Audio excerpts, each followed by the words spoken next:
What's up, guys? Today I'm going to be visiting one of my acquaintances who was kind enough to invite me to check out his business. When I first met him and he told me what type of business he has, I was just fascinated to learn more about it. And so the business that he has is actually cricket farming. I don't know anything about it, and he was kind enough to invite me and to check out his operation and learn more about it and what cricket farming is all about. So let's go.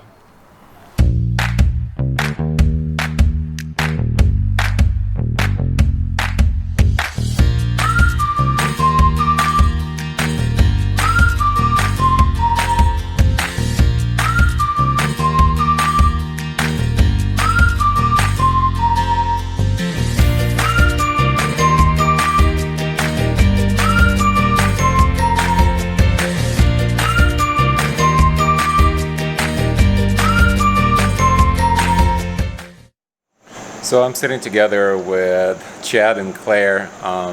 They're the owners of an interesting business called Three Cricketers. And as the name suggests, their business is around raising, farming, and selling crickets. So allow me to introduce Chad. Hello. And this is his lovely wife, Claire. Hi. Chad, so obviously the first question, on my mind is why crickets, and how does one get into farming and dealing with crickets? Yeah, it just came down to when my son came home from school on Earth Day and had a cricket cookie with him. And the light bulb went on for me for how to start a business that's sustainable and meaningful to me in that way. And so we just set up shop in our basement and started growing crickets down there. My wife thought I was crazy, but she soon realized that crickets have quite a lot to offer. Not only are they more sustainable than a lot of forms of conventional protein, they're very nutritious. They offer all kinds of nutrition in addition to protein. We farm them humanely. The real deal is, though, they're sustainable, they're nutritious, they taste good, and it's humane, to farm them. So, Chad, so when you talk about sustainability, like what do you mean? Because maybe different things come to different people's minds, but what do you mean by sustainability?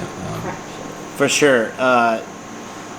We use everything. Let's start there, because the whole cricket is eaten, nothing's thrown out, and then even their poop or their frass we collect, and that's used as a plant food or fertilizer.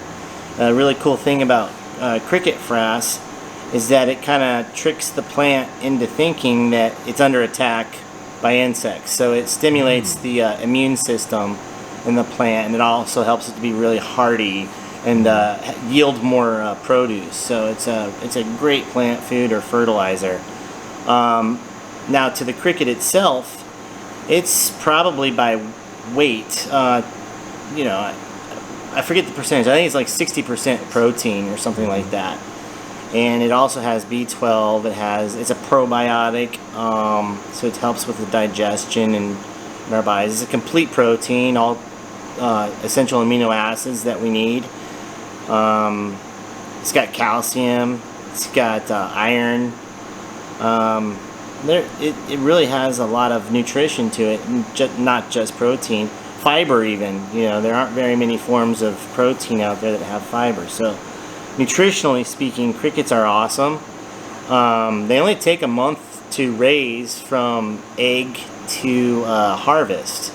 So as a sustainable business model, it helps that way too.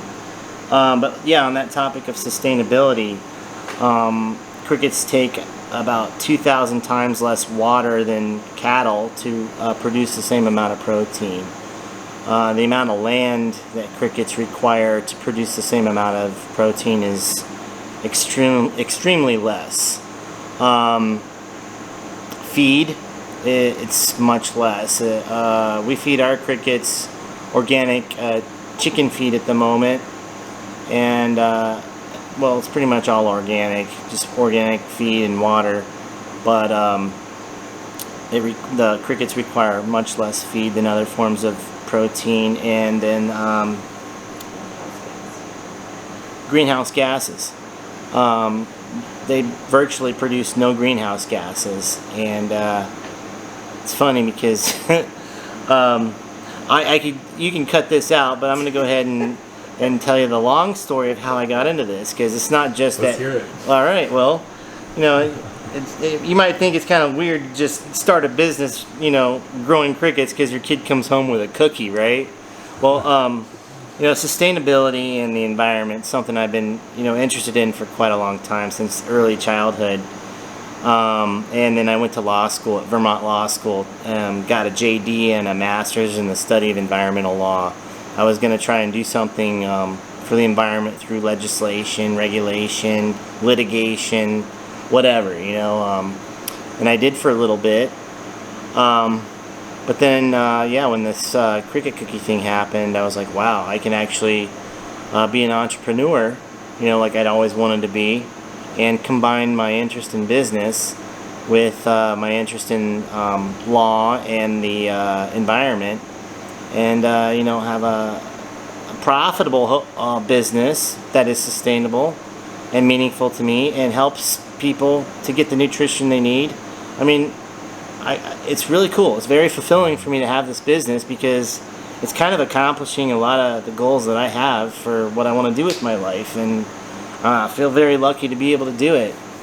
Claire and Chad already mentioned, some of the nutritious aspects of crickets. He mentioned there's probiotics and B12, but I was wondering, how do you guys are able to kind of sell the idea of eating a cricket, or how does one really eat a cricket, given that it's, for most people, it's something icky?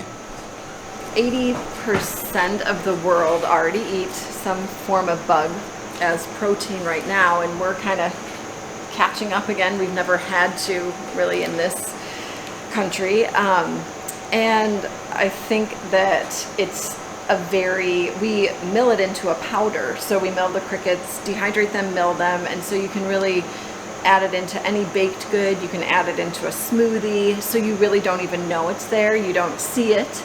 If you're more adventurous, you could eat a bug, but usually I like to tell people it's essentially a land shrimp. So if you could eat a shrimp, you can eat a cricket or a lobster, or I think a lot of cricket farmers like to talk about how sushi 20 years ago was really, nobody could think about eating raw fish or kombucha or something like that, where now it is grown and it's everywhere.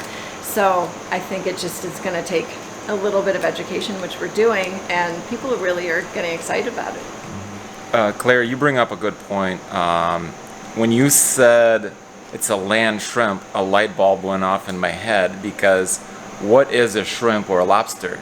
Well, it looks exactly like a water insect, and yet we did consider it a delicacy. And it wasn't that long ago, when I came to America in '96, sushi was unknown, and people would look at you funny, if you would mention the idea of sushi, and people would say, like, that's eating fish raw. Do you understand what that is, And in the late '90s, I think there was only one place in St. Cloud, which was nearby Alexandria, where my family moved, that had sushi. It was only one restaurant, and we went and ate, and it was something so exotic. Whereas now, it's everywhere. You can, heck, you can even buy sushi at Target, right?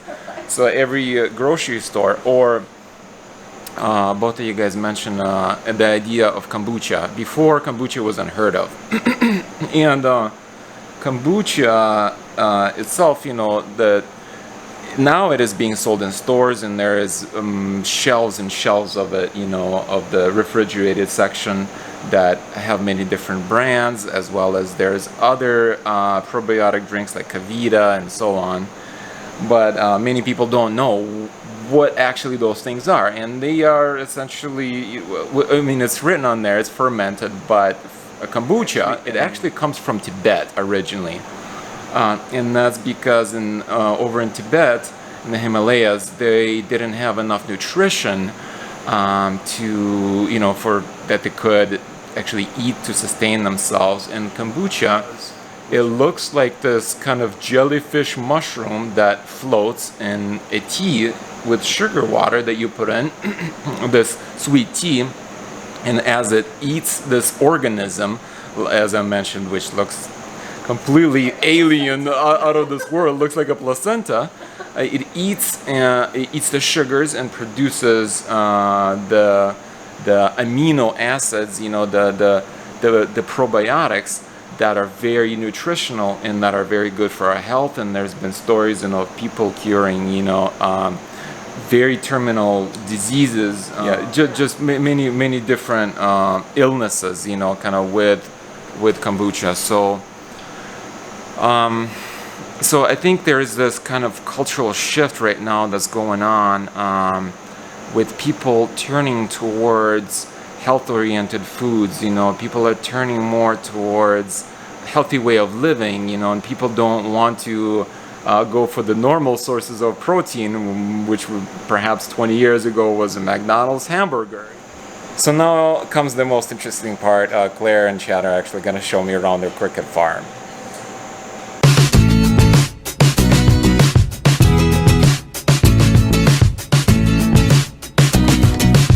Oh wow, yeah, I can hear the crickets. This is cool. Here's a good one. Full-size ones? Oh wow. Yeah. So I would have imagined, that your guys' crickets would have been covered they would have been in a net or something. But you guys just kind of. Yep, we kind of keep them open so that the air really circulates and kind of flows through. But aren't you guys afraid that the crickets might jump out and be running all over? This plastic's for. It's They can't crawl too up. slippery for them to crawl up. And they Oh, only I see. jump 6 inches. And if they're happy, if they have feed and water, then they don't want to get out. Oh, interesting. So, what do they eat, or? So we feed them organic chicken feed, the plant-based chicken feed. And fruits how do you and guys vegetables. dispense it, or do you guys put it in some sort of dish right here. for them, or? It's right here. These are the Yeah, feed so- trays Oh, right here. this is it. I Yeah. see. I Yep, see. this is the feed tray right So here. this is the feed, and they can just eat right there. Yep. Okay. And this gray down here, this is the frass. So they poop, and it's like a dry. Oh, wow. Doesn't have an odor, and that's what you collect at the end after we harvest them, and that's a good fertilizer. Huh. So it's very clean compared to any other type of farming of any other animal. So this is apparently cricket poop. But what I'm surprised about is the fact that there's actually quite a bit of it. When you guys were started to mention it when we were doing an interview, I couldn't fathom well, how in the heck can you actually collect their droppings? Because I would have assumed it would have been something like microscopic. Right. So What we do is when we harvest them, we take all this stuff out. We have to shake the crickets off the egg trays and off the partition chipboard into a bin, and then what ends up being left in these big pens here is just cricket frass, and you just sweep it out, collect it with a dustpan or what have you. We got some containers over there that are just full of the cricket frass, and then we sift it, make sure that nothing's in there we don't want it to be in there, and then we bottle it in these little 2.5-pound bottles, and I'll show you those later. We sell those. So who do you guys actually sell it to, or who actually gets interested in that? Gardeners, anybody that needs it for their plants. Or their plants. Yep. As we grow, we'll be probably offering it in larger amounts for larger growers, farmers, that type of thing. Do you guys find that you have to do a lot of education for growers and gardeners about this? Yeah, most recently we were at the Minneapolis Home and Garden Show, earlier this year. I think that was in March, right? Last week of February. Last week of February. And so that was the last example. We were at the farmers market here in Hopkins last summer. We've gone to Rotary meetings.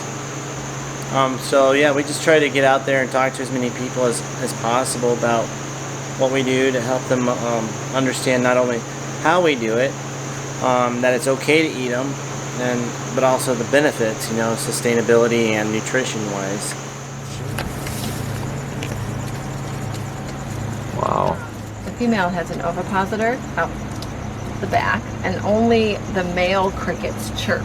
So when you hear that sound really? in this species, only the male has wings.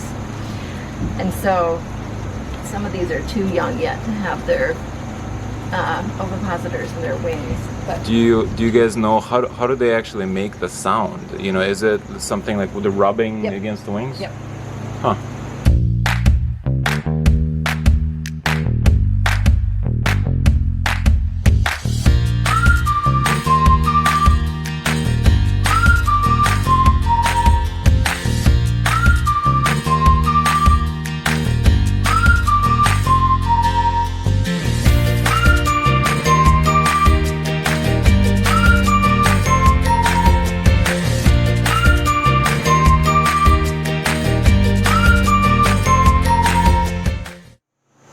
Here's the cricket frass that we've been collecting. So this is the cricket frass. This is what's used for fertilization gardeners. This is the cricket droppings, if you will, which turns out very good and very mineral rich. And it doesn't even smell. It's dry, so it's easy to store and use. It's got a little more sorry. light over here. Yeah, Oh wow. they're happy. You see, that's a male and a female. There's are two males. Interesting. So what did you say? There's a ring? So these are called the tropical banded cricket. So they have the bands on them. But that's a male. That guy has little wings, and then this is a female with the ovipositor. Okay. So they lay eggs in peat moss that we put out in pie pans, and that's how we collect the eggs. Sure. So the egg collection process happens separately. It sounds like. Yep. This is the incubator where we have the.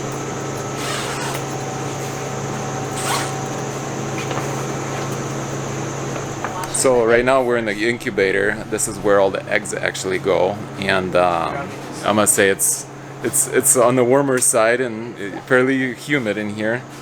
So now we'll see what the hatching process looks like. So these are the eggs right in here. You see, Oh, I see. you can see they look like little. They look like little grains of rice. Mm-hmm. So a female can lay up to 100 eggs a day. Gotcha. So we get lots of them. And then once they take about 9 to 10 days to hatch. And then once they hatch, these are the little babies. Oh wow, those are very tiny guys. Yep. I'm blocking the light. So they look like little ants. So all of those little guys are little baby crickets running around. But how do you guys get the eggs in here? You mentioned you have the females, deposit the eggs, but how do you actually get them on that peat moss? We'll fill these pie pans with moist peat moss, and then we just place them in the pins, and the females will crawl on there and they lay their eggs in it. They have a little stick that comes out of the back end of them called an ovipositor, and they just put it down in the peat moss and they deposit their eggs about a ½ inch to an inch below the surface of the peat moss. Then we leave them there for like 24 hours, and then we'll collect these pie pans again with all the eggs in them, and we just dump them in these bins. and then about 10 days later the eggs hatch. So what is your guys' capacity? I mean, I'm trying to understand like how many crickets do you sell them by weight, you know, or is that how you would measure it? Yeah, we're able to produce about 300 pounds of cricket powder a month, and that is about 1,000 pounds of crickets, because when you put the cricket through the dehydration process, you lose about 2/3 of the cricket's weight because the moisture comes out of them, you see. The full capacity, we have about how many crickets in here at all? If we were at full capacity, I think we'd have about 5 million crickets in here at any given time, including little pinheads and. That's a lot of crickets. 5 million crickets, huh? Yeah. It sounds like a nice summer evening. It's not loud.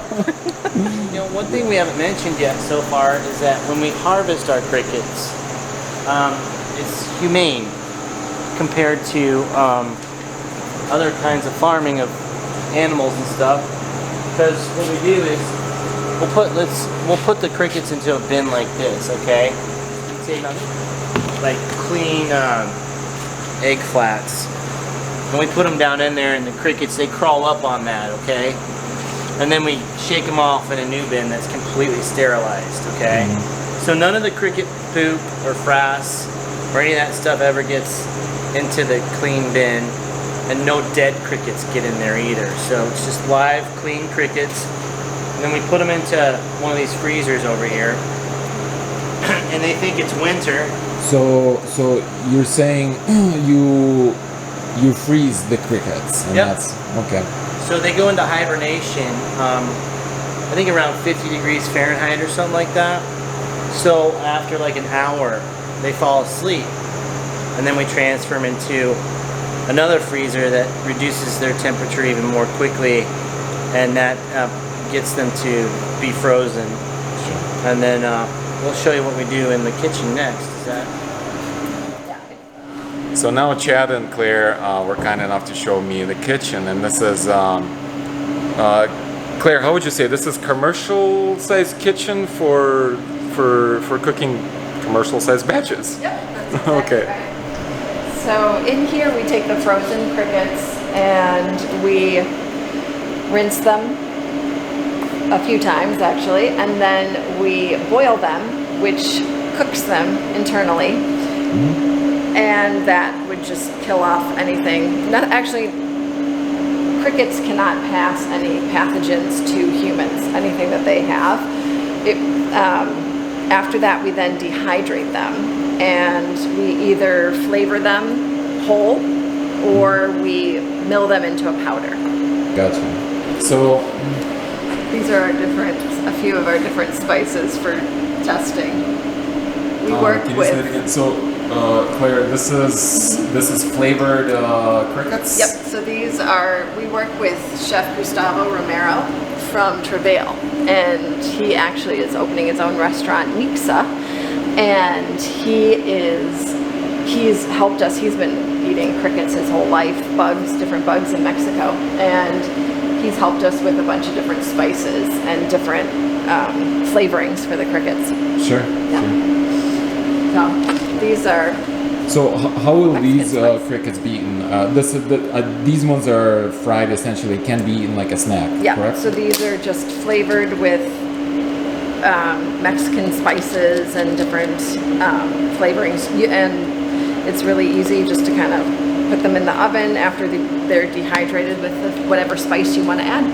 Well, I gotta ask, can I try one? Yes, of course. Here, let me get some. That's okay. Gotta try to be safe. Oh, well, that's okay. Alright. So this is Mexican spice crickets. Yes. Spice is good. This is good. You know what? It's kind of like beef jerky in a way. Exactly. You know, once I ground up the crickets, they're nice and crunchy, and the flavoring that diffused in my mouth, in the texture that resulted in the very end, was kind of like ground up beef, you know. Yeah. So it's excellent. Gene approved. Nice. This is our new sifter that we just got. I'm really excited. What is this? This is a sifter. So after we mill the crickets, then it's a automatic vibrating sifter. So it'll make it into a very small micron that you would want for Very fine powder. Okay, so that's for refining into very fine powder. Gotcha. Interesting. Cool. my new toy. Chad, I was wondering if you could just tell us just a little bit about your company, the Three Cricketers, and when did you guys start, and kind of how was your initial days of operations? So the official start date, I guess, the ones that I have to write on my tax forms and all that kind of stuff, is January 31st, 2017. We organized as a limited liability company here in the state of Minnesota. But we had been doing it for a little while before that. Probably 2015 was the first year when we actually grew crickets in our basement. And luckily enough, we got the cricket eggs to hatch on our first try, and decided to upgrade to a little 700 square foot unit, kind of like you'd see a storage unit, you know. And we grew crickets in there for a while, and now we're here in this 3,500 square foot unit. So. What this is a question perhaps for both of you guys. You know, what is the most difficult part you would say about this venture and about cricket farming? I think how much the business model has changed throughout our whole. I think it's a good thing, but I think it's also been difficult just kind of keeping up with what we're trying to do. Because at first we were thinking, okay, we're going to just sell the frozen raw, and talking to restaurants and kind of getting out there to see who those buyers would be. You know, they didn't want to dehydrate crickets. So then realizing, okay, now we have to do the powder, and so we built the commercial kitchen.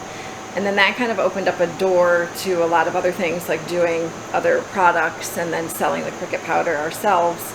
But I think it's been not difficult, but It's trial and error. yeah, I think that's been fun, but challenging. Right. Have you guys found any opposition or perhaps maybe even adoption within the marketplace of a business such as yours, or the idea of what you guys are proposing?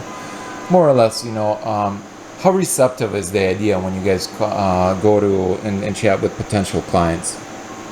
It's an exponentially growing curve with interest. I think last year we were at the Hopkins Farmers Market here locally, and there were quite a number of people who were interested and would actually try our products. And then I would say, since then, the interest level and not only the interest level, but also the willingness to try the products has really skyrocketed. And now we're being approached by buyers who want to use our cricket powder to make products of their own.